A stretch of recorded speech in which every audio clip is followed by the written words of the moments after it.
Hello, fellow Benzo soldiers, warriors, conquerors, and amazingly strong people. It's time for an update. Before I do that, though, I just want to give you a disclaimer, which I probably should have done 8 videos ago.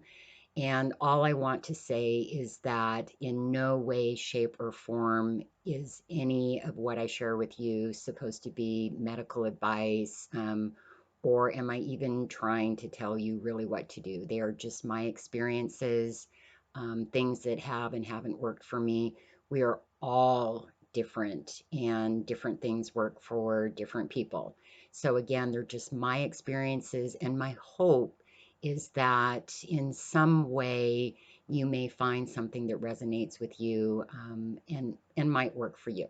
Anyway, so um, I am now at pitch number 2. There's my little body there. So I am making progress. I did, however, hold for 4 days because I was really struggling with my keto diet. In fact, I've made a whole other video just on benzo withdrawal and keto diet, and my experience thus far with it. So I don't really want to get into it too much, other than, again, if you're going to do it, you should think about easing into it. Um, I was having a lot of keto flu symptoms that were just getting progressively worse. So I added some carbs back into my diet to stabilize, um, which almost sounds like benzo withdrawal, updosing. I updosed my carbs. So I feel a lot better now. Except last night, seriously, it was like my kingdom for a slice of bread. So I actually ate a whole slice of bread, and I feel like it was the best slice of bread I've ever had in my entire life. And then I went on to sleep for 7 hours straight without even waking up. So that was kind of interesting. Um, anyway, so I do have notes today, because there are things that I want to make sure that I cover on my tips. And my benzo brain, of course, constantly is shutting my brain down, and I forget. And then I'm done with the video and I'm like, oh, I wish I would have said this or that or the other. Anyway, so today's tip is, I am again going to talk about the power of our words. Um, so, an analogy that I like to use is that our body is like a machine. And like any machine, it requires an operator. And the operator of your body machine is your mind. And your mind is talking to your body all the time. So your job is to tell your mind great things. So let's take a look at some of the things that, or some of the words that we can change today, that might be even hopefully slightly impactful. So, how many of you say withdrawal symptoms? I know that I have for 2 years, and nothing about the word withdrawal conjures up any kind of good feelings. So now, and I'm stealing this from someone because I heard it and I loved it. So now I refer to it as healing symptoms, because really, isn't that what we're experiencing? Um, our body is just trying to get back to homeostasis. And so these things that we're feeling is, in actuality, our body healing, trying to find that balance, trying to find that homeostasis. Um, Another one, how many of you say my taper? By using the word my, your mind actually takes ownership of it. I mean, think about it. We refer to a lot of things as, my kids, my husband, my boyfriend, my job, Um, and those are all good things. And those are things that we don't want to give up. Well, we also use my in a lot of negative ways too, like my fat legs or my headache or my stomach ache or, my crappy job. And again, what our mind does is it takes ownership of those things that we call my. And again, we just don't want to give them up. So now instead of saying my taper, I say the taper. Another thing to ask yourself is how was I before the taper? Now, that requires some brutal honesty. Um, so for me, again, being brutally honest with myself, I had to admit that I have always been very prone to drama. I think that I've always been, at least subconsciously, prone to self inflicted suffering. I had a difficult childhood, and I think anyone that has had that experience that suffered while they were growing up, somewhere in your subconscious mind, you think that you deserve to suffer. Um, and what is benzo withdrawal? It's like the ultimate suffering, right? Um, I think that it felt very natural for me to complain. And I mean, really, when you just look at people in general, you ask someone, how are you doing? And, some people are like fine or good.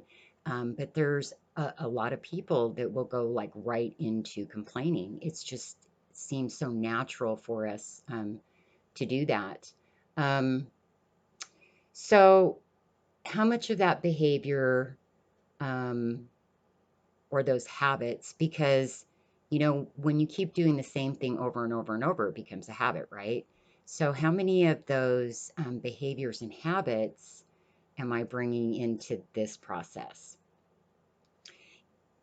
And I've said it before and I'm going to say it again. I think one of the opportunities of this process is the chance to reflect on who I was and how my life was prior to this process, and then asking myself, who do I want to be and how do I want my life to be afterwards? So again, if am brutally honest, I have to look at how my behaviors, habits, and beliefs got me into this situation. On the surface, it's super easy to just say, well, it was my doctor's fault because, they weren't educated enough about benzos and they gave me the prescription and they kept me on it for years. Or it was the family crisis that I was going through that was creating so much stress and anxiety for me. And that's the reason that, I got on the benzos in the first place. But the reality is that I was just too lazy to learn more healthy ways to deal with um, anxiety. In fact, honestly, there was a lot of my past life um, that I wasn't dealing with in a healthy way, all the way from relationships. We all have toxic relationships in our life, and we don't deal very well with those. Um, a job I hated, my diet, the kind of food that I was putting into my body, not getting enough exercise. I mean, the list goes on and on. So for me, this is kind of the time for me to start reflecting on that and implementing some changes and deciding really what do I want for my life afterwards. And at least for me, there are a lot of things that I don't want to go back to. I don't want to go back to operating in the same way. So here is a great quote to take with you today. We become good at what we practice. So the question is, what are you practicing? my hope is that you can become more conscious and more aware of your words and your behaviors and your habits, and then practice changing those to become more of what it is that you want. And in the description below, I am putting in the link to a video I watched last night that was fabulous. It's probably now in my top 10 favorite video list. And it's by a woman named Marissa Peer. She's a renowned speaker, therapist, and best-selling author, and she does a talk on words and our mind and our body, and then she actually does a healing hypnosis that's fabulous. And so it's kind of like I don't know if I slept for 7 hours straight because of the bread or the hypnosis. And so now I feel like, wow, maybe every night I should eat a piece of bread and do her hypnosis session and I'll sleep. Who knows? But it's a fabulous, fabulous video. So I would really, really encourage you to watch it because there's a lot of things that she articulates so much better than I am able to right now. So thank you again for watching my video, and please subscribe if you want to follow our journey because again, one of the most difficult things of this process is feeling alone, and we're not. There are so many of us that are going through this, but there are ways to do it together and to do it in the best possible way that we can. So again, thank you for watching. I wish you rapid healing. I wish you peace. I wish you love, lots and lots and lots of love. And I will talk to you soon. Thank you.